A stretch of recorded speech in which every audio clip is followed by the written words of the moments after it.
Hello and welcome back to Tinker Talks Guns. So shotguns, definitely a thing.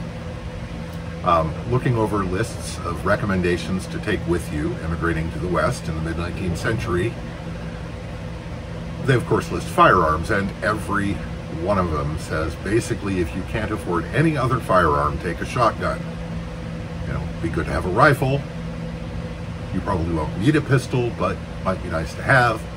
But take a shotgun. And that's because shotguns are versatile.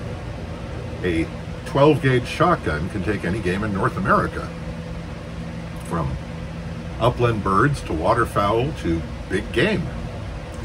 And we're going to be talking about a somewhat less versatile shotgun this time out, and that's the 410.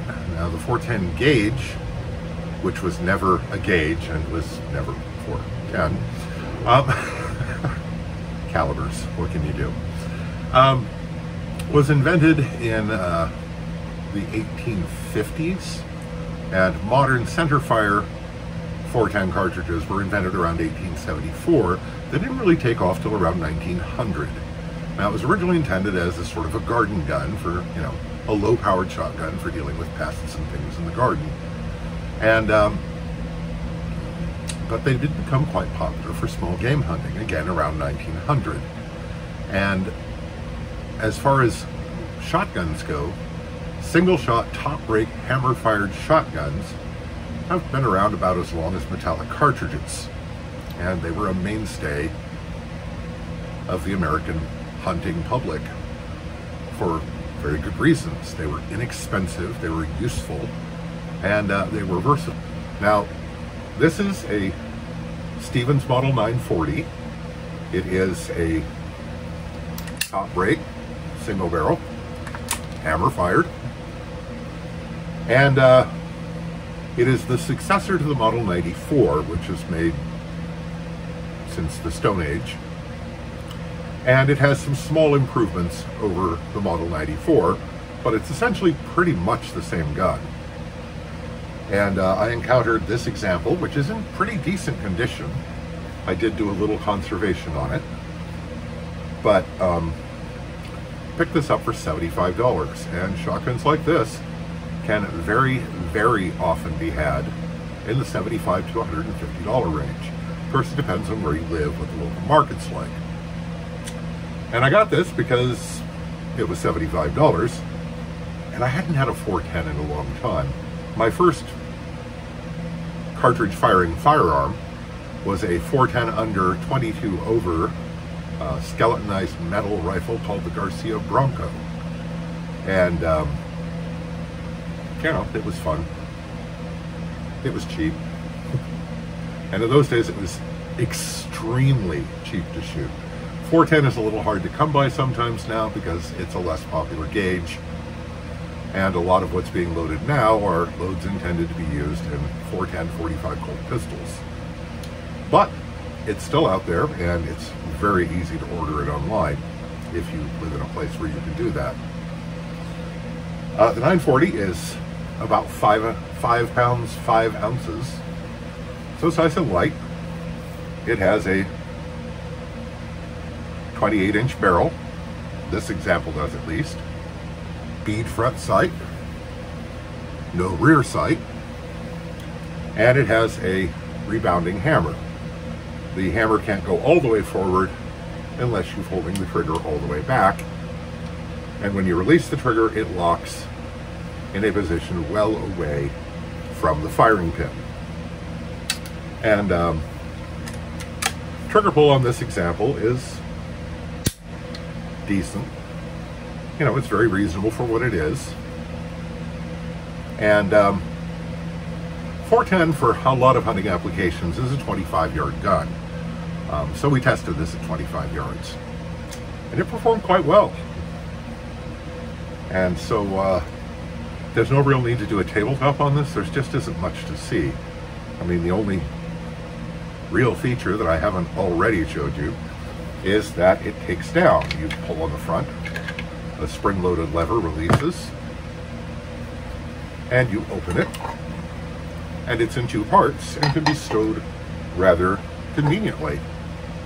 And one of the advantages of the 940 over the 94 is the handguard can actually be stuck on the barrel when it's not mounted on the gun, which as far as I know you can't on a 940.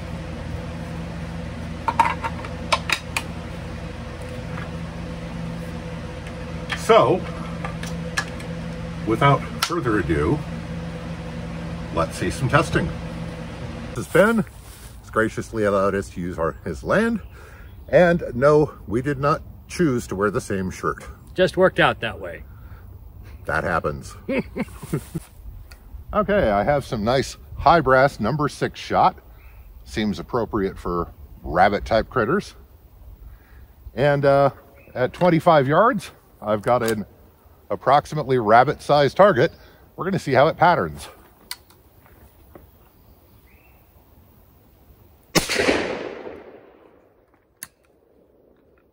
Recoil is pretty mild, as you would expect from a 410.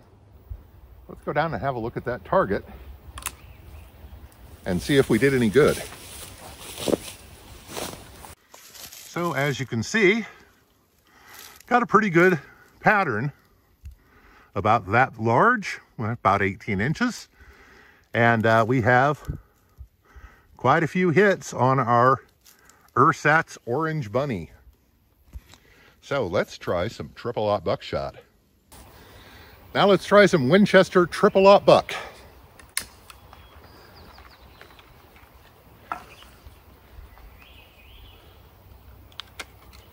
This has 3 pieces of triple-aught buck stacked all in a row. So let's see what that does at this range. It was my first time firing this shotgun with these. I have no idea where they hit, but we're going to find out together.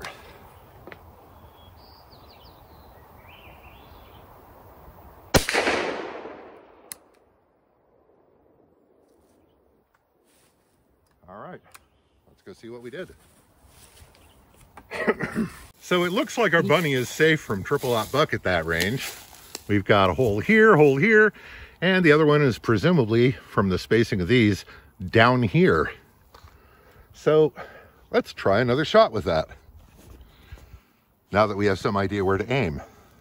So we know that the Winchester's hitting a little low at this range. See if we can do a bit better. Now this is actually designed for a Judge handgun, and not really set up for this rifle, shotgun, but we'll see what we can manage.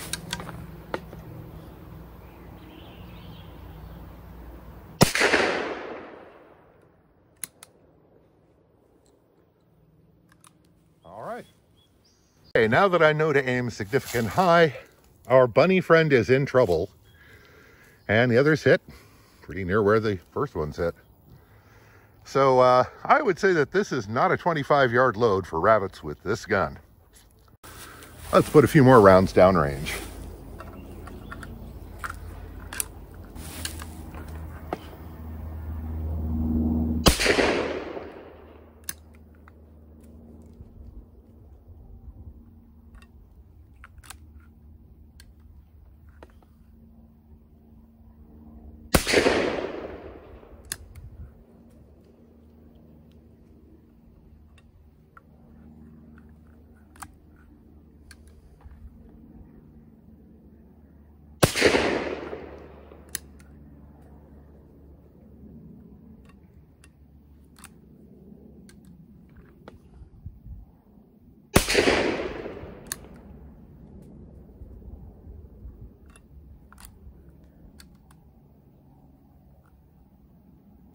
We're going to be that way.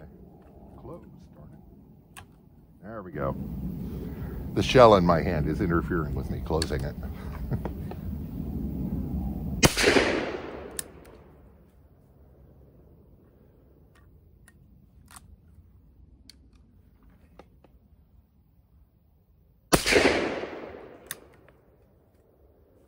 All right.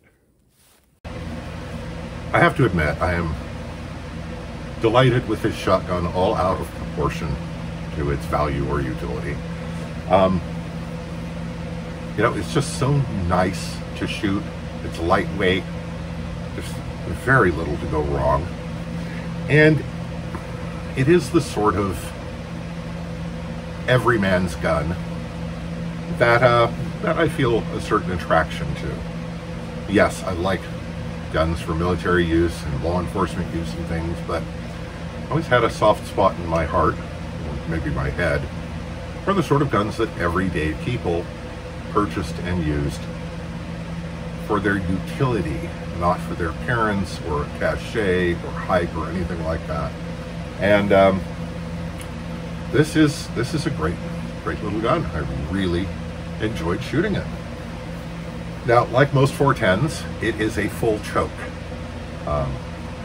When I measured the muzzle, it was just under 0.39 inch, or just, it was right around 0.39 inches. And as you saw, it held a very nice pattern at 25 yards, which again is kind of the intended range for a gun like this. Yes, with modern, stupidly expensive turkey loads, you can pay up to $48 for a box of 5 shells, and all for the privilege of reaching out to 40, maybe 50 yards. Not me, thanks. I'm that eager to shoot turkeys. I have 16 gauge and 12 gauge. They'll do. Anyway, it's a great old gun. It's in good shape. And okay, it's not that old compared to some of my old guns, but you know, it is fit to purpose and a pleasure to use. And I don't know what else you need in a gun like this. So, shout out to my Patreons. You paid for this. And you help in all kinds of ways. Reloading components, ammunition, guns, ballistics gel, everything costs money. And you guys help make that possible. I'd also like to thank channel benefactors who often allow me to present guns and shoot them so I can talk to you about them, and could make contributions of ammo and help in any number of ways. And special thanks to Ben Wilson for the use of his property. That's likely something we're going to be doing again because he had as much fun as I did. So, please hit like and subscribe if you like the content. It really helps the channel. Comments also help the channel. And so that's about it for today. I hope this finds you well. Stay safe, take care, and we'll talk to you again real soon.